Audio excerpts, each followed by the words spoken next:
Morning and welcome. Partnership. It is through partnership that we come together to work collaboratively to achieve our goals. It is through partnership that we identify and prioritize our challenges and leverage our strengths to bring about change. There is no more important partnership for law enforcement than that which we have with our community. Working together to improve the safety and security of our communities through engagement and building trust and transparency and problem solving to solve crime issues. And that follows closely with our partnership with local, state, and federal criminal justice agencies, the police departments and Commonwealth attorneys' offices of our surrounding cities of Martinsville, Roanoke, and Lynchburg, our federal partners in the U.S. Attorney's Office of the Western District of Virginia, and the federal law enforcement agencies of the ATF, FBI, U.S. Marshals, and DEA, all working together to make our communities safer. And today, we highlight the outstanding partnership and support of Virginia Attorney General Jason Miyares, especially through his Ceasefire Virginia initiative to reduce gun violence and violent crime in our communities through a comprehensive focus on enforcement, prosecution, and prevention of violence from occurring in the first place. Gun violence continues to devastate our communities, leaving many lives lost and countless more lives shattered. And just yesterday in Charlotte, North Carolina, that violence took the lives of 4 law enforcement officers, injuring others. Local, state, and federal officers who were working together, who sacrificed together the courageous service of their community to make it a safer place. Working with Ceasefire Virginia initiative, the Danville Police Department continues our efforts to focus our resources on the small number of individuals who are responsible for the majority of violent crime in our community. I would like to take this opportunity to thank our community for entrusting us with the awesome responsibility to protect and serve you. To our city government, who work tirelessly to improve our wonderful city in every way, and for our visionary leadership from the city manager and city council for your united focus on making Danville a safe, thriving place to live, a place that we are proud to call home. And at this time, I would like to introduce to you our next speaker, who actually needs no introduction in Danville. A police chief who in his 6 years here transformed the Danville Police Department into an organization that focused on crime and was founded in community engagement. City of Roanoke Chief Scott Booth. Hey, good morning, Danville. Good morning. Man, I am so excited to be here. Just found out I was speaking a few minutes ago. Don't want to embarrass anybody, but you know what? So I'm going to kind of go off the cuff. And whenever I'm here, it always feels like home. I love this community. And as chief here for almost 6 years, working with Chief Wiles and this great leadership team from the Danville Police Department that's back there. I see you, Steve, Tim. Great to see you. David. All you guys are just awesome. We were able to work with our city leadership, our community leadership, and really do some tremendous things. You know, when you look at the levels of violent crime now, overall crime in the city of Danville, they're about 50% of what they used to be when we started our journey together in 2018. And I say this to you all. This was not a one person or one team show. This was a collaborative effort between the police department, our federal agencies, our state partners like the Attorney General's office, our elected officials here, which showed us a phenomenal level of support, to include helping us move into this facility that I still consider new behind me here at One Community Way. So working together, we had a tremendous impact on this community. Many of you know I felt the call to go to Roanoke last year when we saw that Roanoke was having the worst gun violence year, the worst homicide year that they'd ever had in the history of that great city. And I'm very excited to be there and work with my current team there to make things better. And we're already seeing the needle move. We're already seeing community members come forward and providing us with information after a homicide, after a shooting. And that makes my heart grow each and every day. And we hopefully are going to have the same level of success in that community, bringing folks together, working together, as that we have right here in Danville.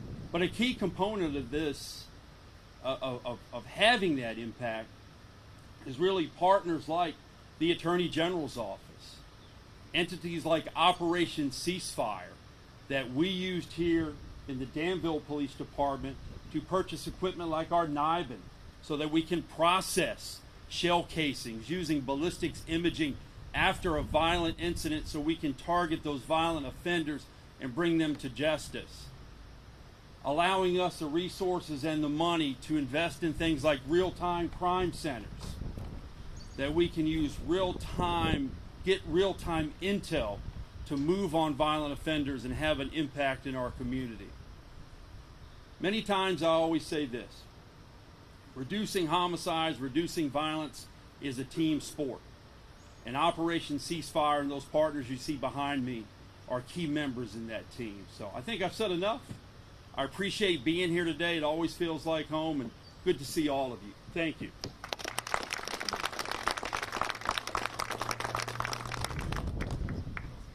Good morning, everyone. My name is Bethany Harrison. I'm the Commonwealth's Attorney for the City of Lynchburg, and it is truly my pleasure to join you here in the great city of Danville. You may remember, and I certainly remember, in 2020, it was a time of great challenge for law enforcement and for prosecutors. And during that time, I said at that time that then Delegate Miyares, now our Attorney General, was the beacon of light that we needed.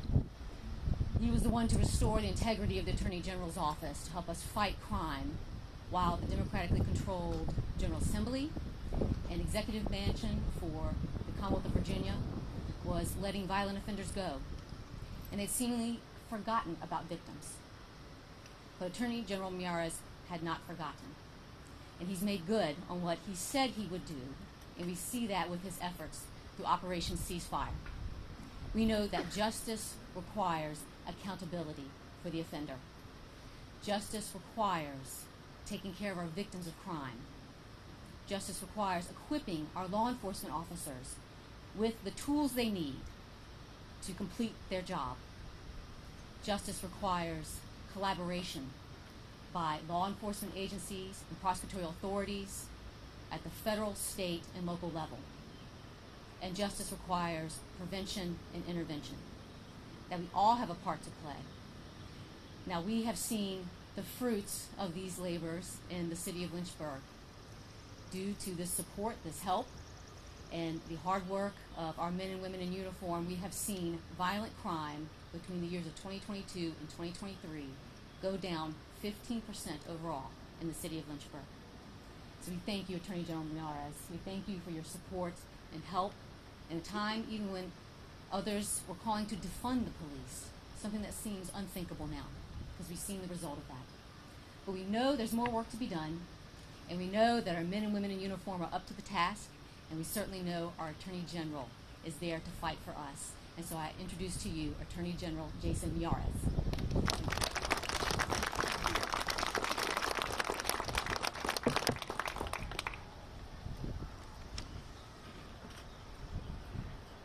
Before I talk about ceasefire today, I wanted to just briefly address what has been happening on some of our college campuses in Virginia.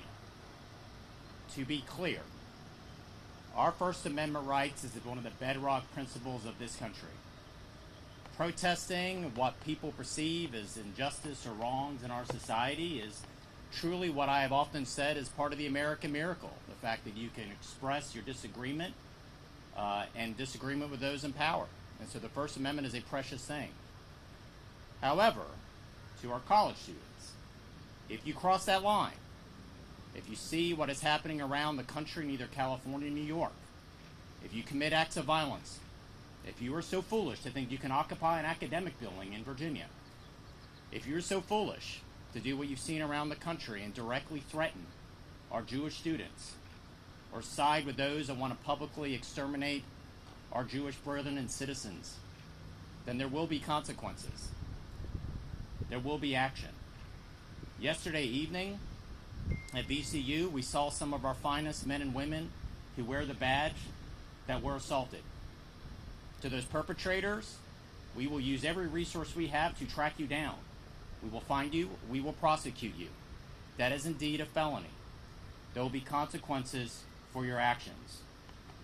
And so the Attorney General's office has been proud to work with our partners in law enforcement to make sure that every student in Virginia can go on a college campus and not be looking over their shoulder in fear and be able to learn in an academic setting without having to hear calls of the worst type of vile conduct calling for the extermination of an entire group of people. That is wrong. It was wrong back in the 1930s. It was wrong in the 1940s, and it's wrong today, and we will not have it here in Virginia. Virginia is not New York. You have a different governor and a different attorney general in charge, and it is not going to happen on our watch.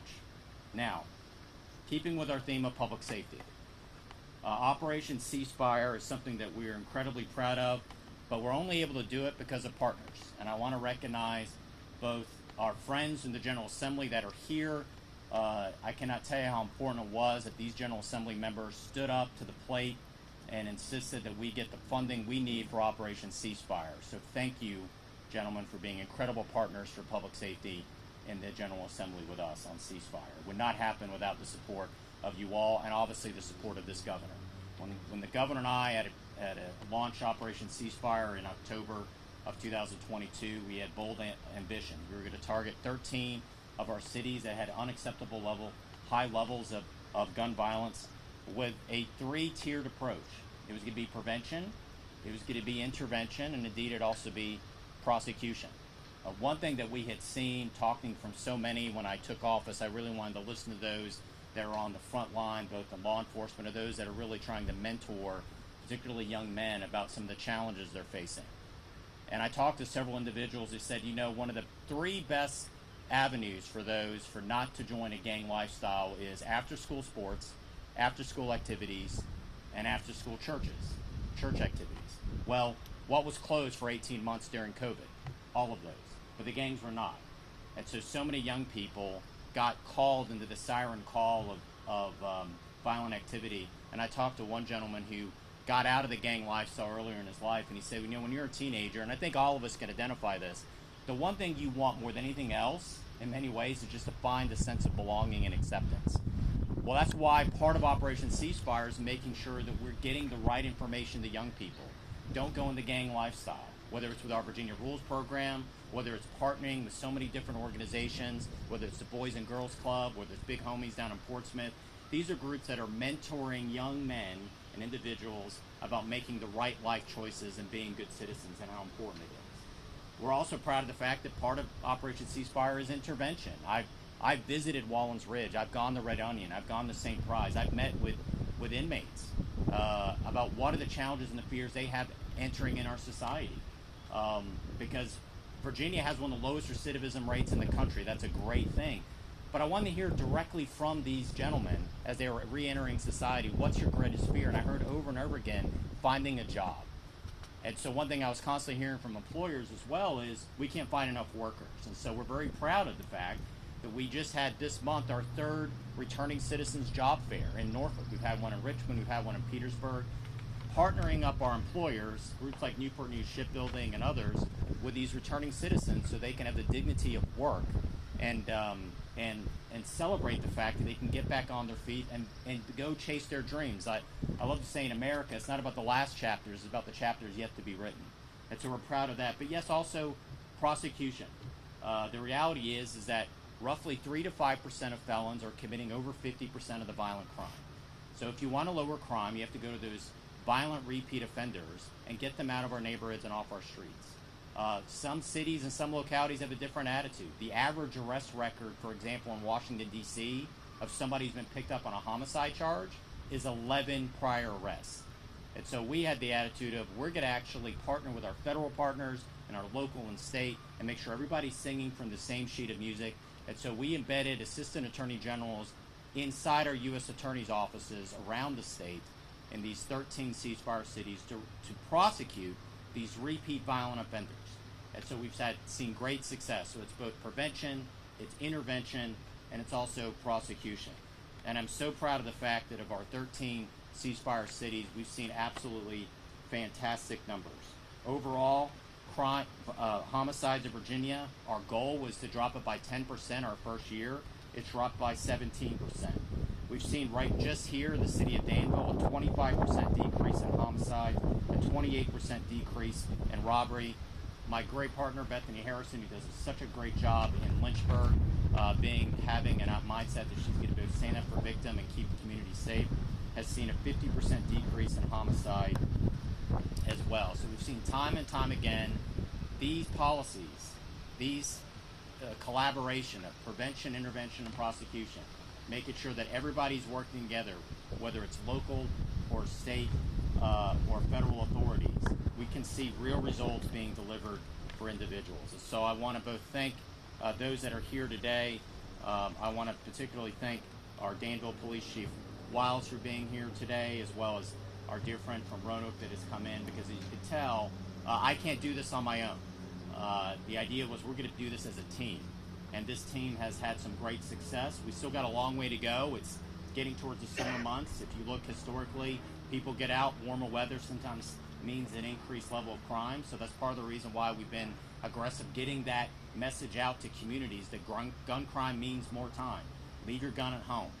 There's better ways to resolve conflict as well, and so I'm very, very proud of these individuals that have done great work with us, standing with us, and so I can't applaud them enough for the work they've done, because it really means all of us locking arms together as we go towards keeping our communities safe and lowering violence. And so I appreciate those, our friends in the media that have been partners as well, highlighting both this work and our messaging on this.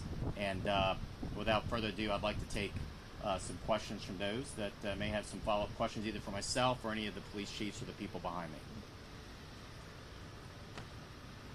What do you have to say for people who live in communities that feel like the crime is still happening and they see it every day? Even though we're seeing these statistics of crime is dropping, what do you have to say to people that feel like it's not dropping or maybe it's even getting worse? Well, I think my message is help is here. This is a proven method that works, but it is going to take time. It takes time to build cases. It takes time. It's a little bit different than maybe what we see on TV shows, where in a 45-minute show you have an investigation, you have a trial, and you have a conviction. That takes time. And so some of our ceasefire cities did not get our prosecutors in place really to the last half of last year. So we're now just bringing some of these cases have been in court. And so that's critically important for us, and also the messaging. I think it takes a while for that to burn through, that gun crime means more time, leave the gun at home. That takes time. It takes time also to talk to these young men, to make sure they're aware of these opportunities, so they don't have to go down this path of gang activity that leads to so much violence. It's a cul-de-sac that is a dead end for your life, and we want to make sure that we have other options for you. So it takes time, but we've already seen in a little over a year good numbers. I think you're going to see better numbers as this continues to work, because this has worked in the cities we've tried it in, and we think it's going to continue to work. Yes, sir. Thank you for being here to address us, Dan. I'm happy to hear some of the things that you're saying in reference to crime. How does mental health play part of that? And how do we address mental health? The people need special needs, and we look at the crime, and there could be recidivism, but we haven't really dealt with the problem. If you address that, Sir, you made an excellent point, and thank you. There is a mental health crisis in this country, and if you've ever dealt with a loved one that has dealt with either depression or addiction or mental health, they will tell you that social isolation is the worst box you can ever be placed in. And that's what happened to 300 million Americans for about 18 months during COVID, and we're now on the other side of that. And so we have really seen a lot of individuals, because of that extended period of social isolation, and as we often know, addiction and depression are oftentimes intertwined. It's not universal, but oftentimes they're intertwined. And so I'm very proud of the fact that this governor, with the help of the General Assembly, has launched the Right Help Right Now initiative. It is the largest influx of money and remodeling of our mental health system. And the idea is, if you need help, we can get you the help as soon as possible, so you are not on our streets, you're not dealing with a mental health crisis. Tragically, and the statistic slightly changes every year, but roughly about 60 to 62% of all gun deaths every year are actually suicide. And so there is a mental health component to all of this.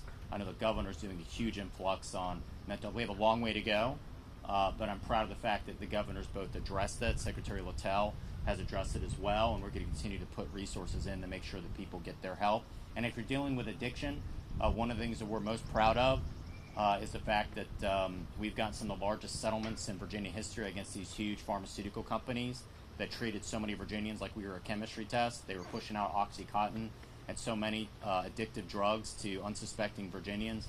And these settlements over $1 billion don't come to my office. We worked, the General Assembly set up the Opioid Abatement Authority. It's the largest influx of money to local government for in-person addiction treatment in Virginia history. And so whether it is addiction or mental health, or whether what we're doing here, we are confident we have the right tools. We just need to continue to work hard and push forward. But you're exactly right. The mental health side is a huge component as well of what we're seeing. One more question. Other questions? What's the biggest hurdle you face moving forward?